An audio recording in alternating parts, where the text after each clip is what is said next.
கிறிஸ்துவுக்குள் அன்பானவர்களே, இயேசு கிறிஸ்துவின் நாமத்தில் என்னுடைய அன்பின் வணக்கங்கள். இன்றைக்கும் உங்கள் நடுவிலே தேவனை மகிமைப்படுத்தும்படியாய் கர்த்தர் கொடுத்த நல்ல தருணத்திற்காய் நன்றி. கர்த்தர் தாமே நம்மளோடு கூட பேசுவாராக. ஒரு விசை நம்மளை ஒப்புக் கொடுப்போம். Thank you Lord. அக்கினி மதில் நீரே, ஆறுதல் மழை நீரே, அக்கினி மதில் நீரே, ஆறுதல் மழை நீரே, இக்கட்டில் துணை நீரே, இருளில் வெளிச்சம் நீரே, இக்கட்டில் துணை நீரே, இருளில் வெளிச்சம் நீரே.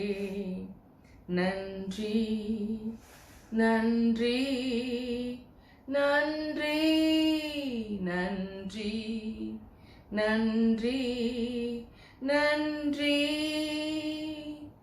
துயர் நீக்கும் மருத்துவரே, என் துதிக்கு பாத்திரரே, துயர் நீக்கும் மருத்துவரே, என் துதிக்கு பாத்திரரே, பலனெல்லாம் நீர்தானையா, என் பிரியமும் நீர்தானையா, பலனெல்லாம் நீர்தானையா, என் பிரியமும் நீர்தானையா. நன்றி நன்றி நன்றி நன்றி நன்றி நன்றி. கல்வாரி சிலுவையினார் என் சாபங்கள் உடைந்ததையா, கல்வாரி சிலுவையினார் என் சாபங்கள் உடைந்ததையா, ஆபிரகாமின் ஆசீர்வாதங்கள் இந்த அடிமைக்கு கிடைத்ததையா, ஆபிரகாமின் ஆசீர்வாதங்கள் இந்த அடிமைக்கு கிடைத்ததையா. நன்றி நன்றி நன்றி நன்றி நன்றி நன்றி. பாடுவோம் மகிழ்வோம் கொண்டாடுவோம், அப்பா சமூகத்தில் பாடி மகிழ்ந்து கொண்டாடுவோம், பாடுவோம் மகிழ்வோம் கொண்டாடுவோம், அப்பா சமூகத்தில் பாடி மகிழ்ந்து கொண்டாடுவோம். உண்மையாகவே அவர் நமக்காக அந்த கல்வாரியில் தன் சரீரத்தில் இருக்கிற ஒவ்வொரு துளி இரத்தத்தையும் கொடுத்து நாம் சாபங்களை எல்லாம் இருந்து நம்மளை மீட்டெடுத்தாரே. இன்றைக்கு எனக்கு அன்பானவர்களே, உங்களுக்கு உங்கள் ஆண்டவராகிய தேவனுக்காக காத்திருக்க முடியுமா? அவரை பார்ப்பதற்கு காத்திருக்க முடியுமா? அவர் வார்த்தைக்கு காத்திருக்க முடியுமா?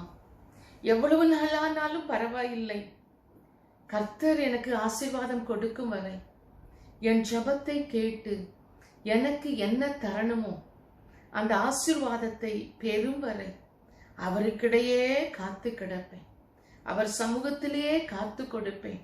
நான் என்ன சொல்றேன்னா, உங்கள் ஆண்டவரை அதிகமாய் நேசியுங்கள், இயேசுவின் மேல் அன்பு வையுங்கள், வேற எதுக்காகவும் அவரை நேசிக்காதீங்க. நம்ம ஜீவனோடு இவ்வளவு பாதுகாப்பா இந்த உலகத்தில் நாம் வாழ்ந்து கொண்டிருப்பது, அதற்கு காரணம் நம்மளுடைய வாழ்க்கையின் தரமோ நம்மளுடைய சுயபலனோ அல்ல, எல்லாம் தேவனுடைய சுத்த கிருபை. பாருங்க, காத்திருக்கிறது கொஞ்சம் கஷ்டமா தான் இருக்கும். பாருங்க, சில குழந்தைகளை பெற்றெடுப்பாங்க. அப்போ அந்த குழந்தைகளை நல்லா ஆதரித்து வளர்ப்பாங்க, நல்ல செலவு பண்ணி, தனக்கு இருந்தாலும் இல்லாட்டாலும் கஷ்டப்பட்டு உழைத்துட்டு வந்து அவங்களை நல்லா படிக்க வச்சு நல்லா பாதுகாத்து அவங்களுக்காக காத்திருப்பாங்க. என் பிள்ளை ஒரு நாள் வளருவான், நல்ல வேலைக்கு போவான், டாக்டராவோ இன்ஜினியராவோ கலெக்டராவோ அவன் நல்ல நிலைமைக்கு வருவான், அதுக்கப்புறம் அவன் கட்டாயம் எங்களெல்லாம் பார்த்துக்குவான் அப்படின்னு சொல்லி அவர்கள் அந்த பிள்ளைகள் தங்களை ஆதரிப்பார்கள் என்று சொல்லி பிள்ளைகளுடைய ஃபியூச்சருக்காக அந்த நாளுக்காக காத்திருக்கிறார்கள். ஆனா சில பேர் அப்படி காத்திருக்கும் போது அவங்க காத்திருப்பு ஒரு நாள்ல அதமாகிறது, வெட்கப்பட்டு போறாங்க. ஆனா கர்த்தருக்கு காத்திருக்கிறவர்கள் இந்த பூமியை சுதந்திரித்துக் கொள்வாங்களாம். கர்த்தருக்கு காத்திரு, அவர் உன்னை ரட்சிப்பார். நீ வேற யாருக்கும் காத்திருக்காத, ரட்சிப்பார். வெட்கத்துக்கு பதிலாக உனக்கு இரட்டத்தனையான பலன் வரும் என்று சொல்றாரு. பாருங்க, நான் ஒரே ஒரு காரியம் சொல்றேன், வேற எதுக்காக ஜெபித்தீங்களோ இல்லையோ, சீக்கிரத்துல நீங்களும் உங்களை சார்ந்தவர்களும் உங்கள் சொந்த பந்தங்களும் உங்கள் குடும்பங்களும் ரட்சிக்கப்பட வேண்டும் என்று தயவு செய்து ஜெபியுங்கள். தேவனால் சந்திக்கப்பட வேண்டும் என்று ஜெபியுங்கள். பாருங்க, ஆதியாகமம் 41:18 வேதம் தெளிவாக சொல்கிறது, கர்த்தாவே உம்முடைய ரட்சிப்புக்காக நான் காத்திருக்கிறேன். பாருங்க, யாருக்காக காத்திருக்கிறீங்களோ இல்லையோ, அவர் ரட்சிப்புக்காக காத்திருக்கணுமா? ரட்சிப்புனா என்னங்க? முதல்ல அதை சொல்லுங்களேன். ரட்சிப்புனா இயேசு கிறிஸ்துவினால மீட்கப்படணும். இயேசு கிறிஸ்து நமக்கு சொந்த ரட்சகரா நம்ம ஏற்றுக்கொள்ளணும். இயேசு கிறிஸ்துவ விசுவாசிக்கணும். அவர்தான் தெய்வகுமாரன் என்பதை விசுவாசிக்கணும். பாருங்க, அவர்தான் உங்களை மீட்டெடுப்பார். அவர்தான் நமக்காக ரத்தம் சிந்தி மரித்தவர், தன் ஜீவனை கொடுத்து காப்பாற்றினவர், 3ஆம் நாள் உயிரோடு எழும்பினவர், நம்மளுக்காக ஒரு தேற்றவாளனை அனுப்பி வைத்தவர். நான் என்ன சொல்றேன்னா, முதல்ல நீங்க மீட்கப்படணுங்க. இந்த உலகத்துல இருந்து உங்க வாழ்க்கையில நீங்க மீட்கப்பட்டவங்களா இருக்கணுங்க.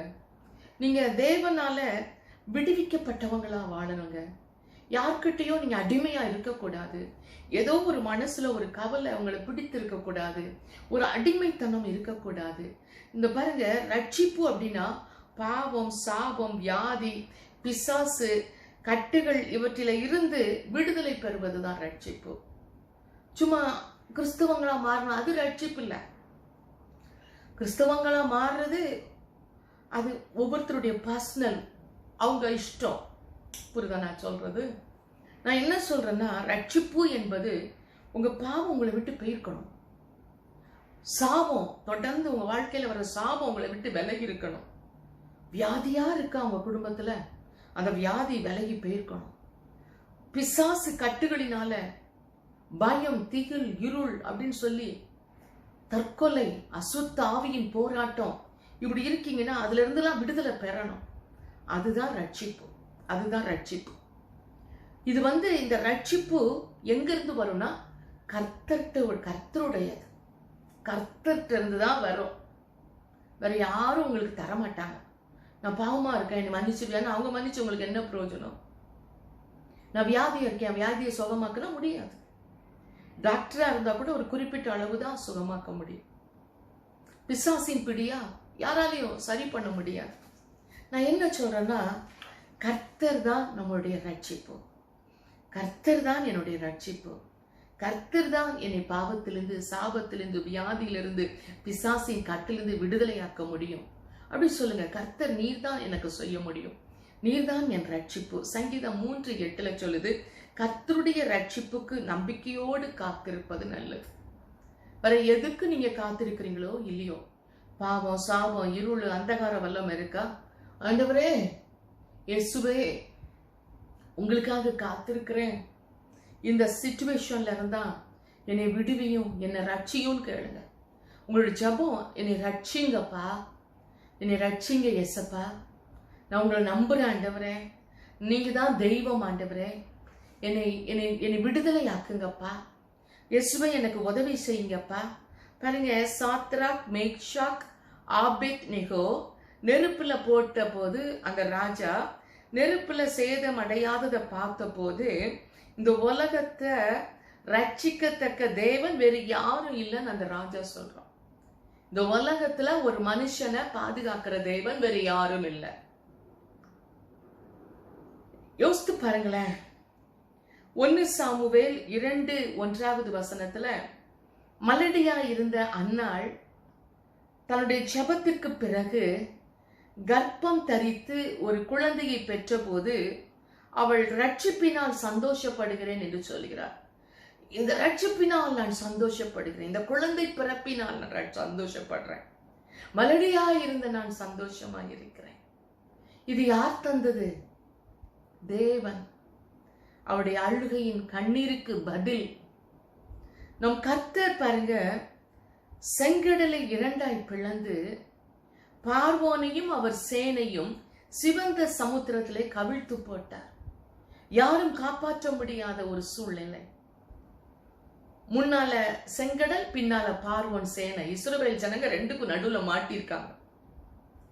கடலுக்குள்ள போனா அழிஞ்சிருவாங்க, பார்வோன் கையில போனா அடிமையாயிருவாங்க. அவ்வளவுதான், தீர்த்து கட்டிடுவான். ஆண்டவர் ரட்சகர், அவருடைய ரட்சிப்பு அவளுக்கு கிடைத்தது. அதிசயங்களை செய்கிறவரே நம்மளை ரட்சிக்கிற தேவன். நம்மளை ரட்சிக்கிறவர் யாருன்னா அதிசயங்களை செய்கிற தேவன்.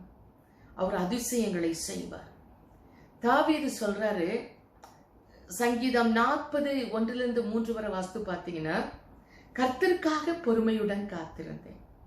அவர் ரட்சிப்பாரு, என்னை விடுதலையாக்குவாரு, எனக்கு உதவி செய்வாரு, நான் இழந்ததெல்லாம் மீட்டுக் கொள்ளுவேன், கர்த்தர் என்னோடு கூட இருக்கிறார், அவர் என்னை கைவிட மாட்டார், அவருக்காக நான் காத்திருக்கிறேன். தகப்பனே, உங்களுக்காக நீங்க செய்யறவரை நான் பொறுமையா இருப்பேன். ஆண்டவரே, நீர் என் தெய்வம், நான் உண்மையை நம்பி இருக்கிறேன், நான் இனி பாவம் செய்ய மாட்டேன், உமது சித்தம் என்னில் நிறைவேறட்டும், உமது விருப்பத்தின்படி என்னை ரட்சியும் என்று சொல்லி அவன் கர்த்தருக்காகவே பொறுமையுடன் காத்திருந்தான். எவ்வளவு நாள் ஆயிடுச்சு பொறுமையுடன் காத்திருந்தான். அவர் என்னிடமாய் சாய்ந்து என் கூப்பிடுதலை கேட்டார். அவன் காத்திருப்பதை பார்த்து, தனக்காக ஒருவன் காத்திருப்பதை பார்த்து, அந்த கஷ்ட நேரத்தில், அந்த தவிப்பின் நேரத்தில் வேறு யாரிடத்திலும் உதவி தேடாதபடி தேவனுக்காய் காத்திருப்பதை பார்த்து கர்த்தர் அவன் பக்கமாய் சாய்ந்து அவன் கூப்பிடுதலை கேட்டார். இதுதான் நீங்கள் தேவன் மேல் வைத்திருக்கிற பக்தி, உண்மையான அன்பு. கர்த்தர் அவன் பக்கமாய் சாய்கிறார். சரி, தாவீது என்ன சொல்லி அழுகிறான், என்ன எதற்காய் காத்து கொண்டிருக்கிறான், நான் அவனுக்கு என்ன செய்ய வேண்டும் என்று எதிர்பார்க்கிறான். அவன் பக்கமாய் சாய்ந்து அவன் கூப்பிடுதலை கேட்டார். பயங்கரமான குழியிலும் உளையான சேற்றிலும் இருந்து என்னை தூக்கி எடுத்து கண்மலையின் மேல் நிறுத்தி என் வாயை புது பாட்டை கொடுத்தார்.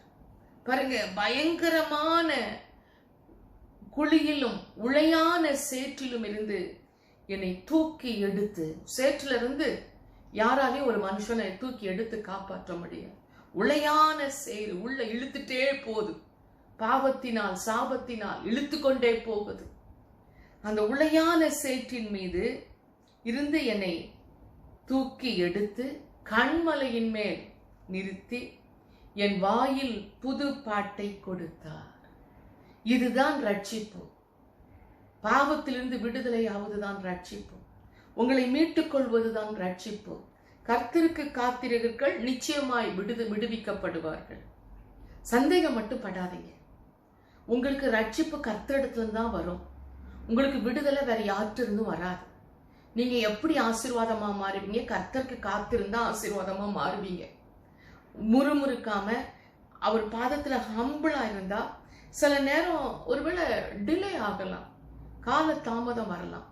நீங்க காத்துட்டே இருப்பீங்க, நடக்காமலே இருக்கலாம், ஒண்ணுமே செய்யப்படாமலே இருக்கலாம். எனக்கு அன்பானவர்களை, நீண்ட நாட்கள் காத்திருப்பது இருதயத்தை இழக பண்ணும். இருதயத்தை இழக பண்ணும். விரும்பினது வரும்போது ஜீவ விருட்சம் போல இருக்கும். நீண்ட நாள் காத்திருப்பது இருதயத்தை இழக பண்ணும், சோர்ந்து போக பண்ணும், கவலையா இருக்கும், அங்கலாய்ப்பா இருக்கும். ஏன் எனக்கு உதவி செய்யல ஆண்டவர்னு இருக்கும். ஏன் இவ்வளவு நாள் ஆயிட்டுன்னு நினைப்பேன். எனக்கு எல்லா குழந்தையும் சாகும்போது அப்படிதான் இருந்துச்சு. ஏன் என்னால ஒரு நல்ல உயிருள்ள குழந்தைய பெற்றெடுக்க முடியல? ஏன் எனக்கு இப்படி நடக்குது? யாராலையும் காப்பாற்ற முடியலையே. என் சரீரத்துல ஏன் இப்படி ஒரு பலவீனம்? எதனால அப்படின்னு மீண்டும் மீண்டுமாய் அவருக்காய் காத்திருந்தேன். ரொம்ப நோவிட்டு என் உடம்பு, என் சரீரம், என் ஆத்மா பலன் குன்றிட்டு, சந்தோஷமே இல்லைங்க, நிம்மதியே இல்லைங்க, இழக பண்ணிட்டு. ஆனால் விரும்பினது வரும்போது ஜீவ விருட்சம் போல் இருந்தது. கர்த்தர் கொடுக்கும் போது அது ரொம்ப ஆசீர்வாதமா இருந்துச்சு, ரொம்ப ஆச்சரியமா இருந்தது. நீண்ட காலம் நீங்க கர்த்தருக்காய் காத்திருக்கிறீங்களா? சோர்ந்து போகாதீங்க, தயவுசெய்து சோர்ந்து போகாதீங்க. சீக்கிரத்துல கர்த்தர் உங்களுக்கு அற்புதம் செய்வார். சீக்கிரத்துல நான் சொல்றேன், இனிமே சீக்கிரமா நடக்கும் அற்புதம், மிரக்கிள் சீக்கிரமா நடக்கும். ஏன்னா இயேசு கிறிஸ்துவை நம்மை ரட்சிக்க விடுவிக்க வர முடியும். இயேசு கிறிஸ்துவால மட்டும்தான் முடியும், வேற யாராலையும் முடியாது. நீங்க மனம் திரும்பி அமர்ந்து இருக்கணும், மனம் திரும்பணும். நீங்க தான் அப்படின்னு சொல்லி மனம் திரும்பி அமர்ந்திருந்தால் நீங்க ரட்சிக்கப்படுவீங்க. விசுவாசம் உள்ளவர்களாகி ஞானஸ்தானம் பெற்றிருந்தீங்கன்னா ரட்சிக்கப்படுவீங்க. விசுவாசத்தோட ஞானஸ்தானம் எடுத்துடணும். ஆண்டவர் எடுத்தார், நானும் எடுக்கிறேன். என் பாவெல்லாம் தொலைந்து போகட்டும், நான் புது சிருஷ்டியா மாறட்டும். விசுவாசத்தோடு விசுவாசம் உள்ளவனாகி ஞானஸ்தானம் பெற்றால் ரட்சிக்கப்படுவீர்கள். அடுத்தது, கர்த்தருடைய நாமத்தை தொழுது கொள்கிறவன் ரட்சிக்கப்படுவான். வேற யாருக்கிட்டையும் போகாதீங்க. கர்த்தருடைய நாமத்தை சொல்லி சொல்லி சொல்லி சொல்லி ஜெபிங்க. இயேசுவின் நாமத்தினாலே எனக்கு அற்புதம் நடக்கும், இயேசுவின் நாமத்தினாலே எனக்கு விடுதலை வரும் என்று சொல்லி அவருக்காய் காத்திருங்க. நீங்க வெட்கப்பட்டு போக மாட்டீங்க. இரண்டாவது, அவர் வார்த்தையினால எல்லாம் நடக்கும். அவர் பாருங்க, அவருக்காய் காத்திருங்க, ரட்சிக்கப்படுவீங்கன்னு சொன்ன எல்லாம் நடக்கும்னு. இப்ப நான் சொல்றேன், அவர் வார்த்தையினால எல்லாமே நடக்கும். தேவன் எதை செய்தாலும் தன் வார்த்தையின்படிதான் செய்வார். அவர் என்ன சொல்றாரோ அதை செய்வார். வேதத்துல என்ன சொல்றாரோ அதன்படி செய்வார். ஜெபிக்கும் போது என்ன வாக்கு தத்துவம் கொடுக்காரோ அதன்படி செய்வார்.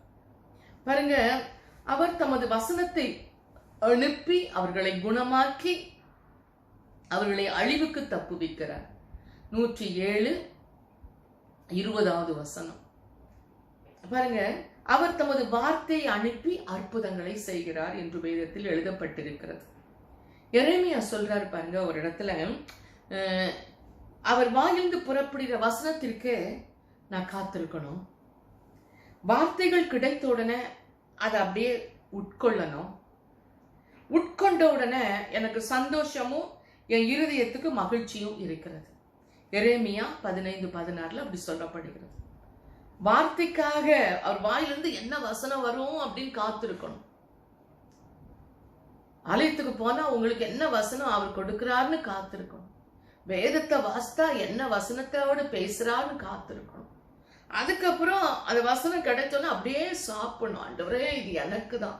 அந்த வசனத்தை சொல்லி சொல்லி சொல்லி, இது என்னுடையது, இது எனக்காய் கொடுத்தது, என் தேவனுடைய நாமத்தினாலே நான் இதை சுதந்திரித்துக் கொள்கிறேன், இதை நான் உட்கொள்கிறேன். பாருங்க, அப்படி சொல்ல உடனே உங்க இருதயத்துல இவ்வளவு நேரம் இருந்த கவலை, கண்ணீர், கசப்பு, வெறுப்பு எல்லாம் மறைந்து சந்தோஷமும் மகிழ்ச்சியும் உண்டாயும். எனக்கு அன்பானவர்களே, பிரசங்கம் கேட்கும் போது என்னை பொறுத்தவரையில தேவன் தான் பேசுவார். அது யாரா இருக்கட்டுமே. ஊழியக்காரர் பேசும்போது பலிபீடத்துல போனா ரொம்ப துணிகரமாலாம் பேசினா அடிச்சு விட்டுருவார், ஆண்டவர் அடிச்சு போட்டுருவார். நான் என்ன சொல்றேன்னா, வசனம் தேவன் தான் பேசுவார். தேவன் தனது வார்த்தையை குறித்து கூறும்போது மாரியும் உறைந்த மழையும் வானத்திலிருந்து இறங்கி அவிழ்ந்து திரும்பாமல் பூமியை நனைத்து அதில் முளை கிளம்பி விளையும்படி செய்து விதைக்கிறவனுக்கு விதையும் புசிக்கிறவனுக்கு ஆகாரத்தையும் கொடுக்கிறது. பாருங்க, தேவன் ஒரு வார்த்தையை சொன்ன போது அது மாரியும் உறைந்த மழையும் வானத்திலிருந்து இறங்கி அவ்விடத்திற்கு திரும்பாமல் திரும்ப அப்படியே போயிடாம பூமியை நனைத்து அதிலே முளை கிளம்பி விளையும்படி செய்து விதைக்கிறவனுக்கு விதையும் புசிக்கிறவனுக்கு ஆகாரத்தையும் கொடுக்கிறது. அது ஏசாயாவில் எழுதப்பட்டிருக்கிறது. 55வது வசனம் அதிகாரம் 10-11வது வசனத்தை பார்த்தீங்கன்னா, என் வாயிலிருந்து புறப்படும் வசனமும் அது வெறுமையா என்னிடத்திலே திரும்பாமல் அது தான் விரும்பினதை செய்து நான் அதை அனுப்பின காரியமாகும்படி வாய்க்கும். ஆண்டவர் உங்களுக்கு வசனத்தை சொல்றாருன்னா உங்களுக்கு செய்ய வேண்டியதை செஞ்ச பிறகுதான் திரும்பி போகும். அவர் ஆல்ரெடி பரிசுத்த ஆவியானவர் அந்த வசனத்தை சொன்ன உடனே உங்களுக்கு மிராக்கிள் செய்ய உங்களுக்குள்ள வந்துட்டார். அதை நீங்க கேட்ட உடனே, அதை விசுவாசித்த உடனே உங்களுக்கு அற்புதம் நடக்குது. நீங்க விசுவாசிக்காட்டதான் உங்களுக்கு பிரச்சனை. அது உங்களுக்காய் சொல்லப்பட்ட வேத வசனம், வாக்கியம், கர்த்தருடைய வாக்கு அப்படின்னு சொல்லி அதை நீங்க அப்படியே ஏற்றுக்கொண்டு ஸ்தோத்திரம், நன்றி, ஆமே, எனக்கு தான் பேசுறீங்க, உங்களுக்கு நன்றி நன்றி, ஆமா ஆண்டவரே, அது அப்படியே ஆகட்டும் அப்படின்னு சொல்லி அதை அப்படியே ஏற்றுக்கோங்களேன். நிச்சயமாய் அவர் எதற்காக அந்த வார்த்தையை பேசினாரோ அதனுடைய மூலமாய் அற்புதங்கள் நடந்த பிறகுதான் அது உங்களை விட்டு போகும். அந்த வசனம் முடிந்த மாதிரி நினைவு வரும். பாருங்க, எசேக்கியா வியாதிப்பட்டு இருக்கிறாரு, மரணத்துக்கு ஏதுவான வியாதி. தேவன் கடைசியா அவரை எல்லாத்தையும் ரெடி பண்ணின்னு சொன்ன பிறகு அவர் சுவர்புறம் திரும்பி அழுத போது அதே தீர்க்கதரிசிட்ட வார்த்தையை சொல்லி அனுப்புகிறார். 15 ஆண்டுகள் கூட்டி கொடுக்கிறார். உடனே அவர் அழுத கொஞ்ச நேரத்துல அடுத்தது வார்த்தை வந்துச்சு. ஆண்டவர் சொன்ன வாக்கு தத்தம் வந்துச்சு. பாருங்க, அது மரணத்துக்கு ஏதுவா இருந்த போதும் தேவன் தனது வார்த்தையை, வாக்கு தத்தத்தை அனுப்பி உடனே ஹீல் ஆக்கிட்டார். அந்த வியாதியை சுகமாக்கிட்டார். 15 ஆண்டுகள் கூட்டி கொடுத்துட்டார். எசேக்கியாக்கு வியாதி நீங்கி சொஸ்தமாயிட்டு அவர் சொல்றாரு, எனக்கு வாக்குறுதியின்படியே ஆண்டவர் எனக்கு செஞ்சிட்டார். உங்களுக்கு எத்தனை காரியத்தில் அவர் சொன்ன மாதிரி செஞ்சிருக்காரு தெரியுமா? எனக்கெல்லாம் நிறைய செஞ்சிருக்கார், நிறைய செஞ்சிட்டார், இன்னும் செய்து கொண்டே இருக்கிறார். வாக்குறுதி அழிச்சிட்டார்னா கட்டாயம் உங்களுக்கு அற்புதம் நடக்கும். சொல்லிட்டார்னா நடக்கும். நிச்சயமா நீங்க உங்களை சுகமாக்குவார். அவரை சுகமாக்குனாருங்க. அந்த பொல்லாத மரண வியாதியிலிருந்து, அந்த கேன்சர் வியாதியிலிருந்து அவரை சுகமாக்கினார். ஆபிரகாமுக்கு வாக்கு கொடுத்தபடியே ஈசாக்கு என்கிற ஒரு மகனை கொடுத்து அவரை ஆசீர்வதித்தார். சொன்னபடி அப்படியே செஞ்சார். அவர் சொன்னதுதான், வார்த்தை சொன்னதுதான். அந்நாளுக்கு வாக்கு கொடுத்த மாதிரியே ஒரு குழந்தையை கொடுத்தார். அப்படி 1 இல்ல 2 இல்ல, வசனத்துக்கு நீங்க காத்திருக்கிறது நல்லது. என்ன பொறுத்தளவுல வேற யாருக்கும் நீங்க காத்திருக்க வேண்டாம். ஆண்டு சொல்றாரு நீதிமொழிகள், என் மகனே, என் வார்த்தைகளை கவனி, என் வசனங்களுக்கு உன் செவியை சாய், அவைகள் உன் கண்களை விட்டு பிரியாதிருப்பதாக, அவைகளை உன் இருதயத்திற்குள் காத்துக்கொள். அந்த வசனங்களை கண்டுபிடிக்கிறவர்களுக்கு அவைகள் ஜீவனும் அவர்கள் உடலுக்கெல்லாம் ஆரோக்கியமாய் இருக்கிறது. நீதிமொழிகள் புத்தகம் 4வது அதிகாரம் 20 to 22 வரை பரிசுத்த ஆவியானவர் இந்த வாக்கு வசனத்தை நீங்கள் சுதந்திரித்துக் கொள்ளும்படியால் உங்களுக்கு கொடுக்கிறார். பரிசுத்த ஆவியானவரே, இன்றைக்கு சுவாமி நீர் எங்களோடு கூட பேசினதற்காகவும் இடைப்பட்டதற்காகவும் நன்றி அப்பா. உமக்கு நன்றி ஆண்டவரே. ரட்சிப்பு கர்த்தருடையது. நீர்தான் எங்களை ரட்சித்துக் கொண்டிருக்கிறீர். ஒவ்வொருவரையும் விடுதலையாக்குவீராக. நோய்கள், சாவங்கள், பலவீனங்கள், தரித்திரியங்கள், பொல்லாத பிசாசின் கட்டுகளிலிருந்து இவர்களை ரட்சிப்பீராக. இவர்களை ரட்சிப்பீராக. இவர்களை காத்துக்கொள்வீராக. இவர்களை அபிஷேகம் பண்ணுவீராக. இவர்களை விடுதலையாக்குவீராக. வசனத்தை அனுப்பி ஒவ்வொரு வீட்டிலும் உமது குணமாக்கும் வல்லமை இவர்கள் மேல் இறங்குவதாக. வசனம் இவர்களோடு பேசுவதாக. வசனத்தை பேசும் போதே அதை உட்கொள்வார்களாக. இயேசுவின் நாமத்தினாலே அப்பொழுதே அற்புதம் நடப்பதாக. உமது வல்லமையின் கரத்திற்கு ஒவ்வொருவரையும் கொடுக்கிறேன். நீரே இந்த நிமிஷத்திலிருந்து மகிமைப்படும். இயேசுவின் வல்லமையின் கரத்திற்கு அர்ப்பணிக்கிறேன். உமது நாமம் மட்டும் மகிமைப்படட்டும். இயேசுவின் நாமத்தில் ஜெபம் கேளும் எங்கள் நல்ல பிதாவே. ஆமென். God bless you.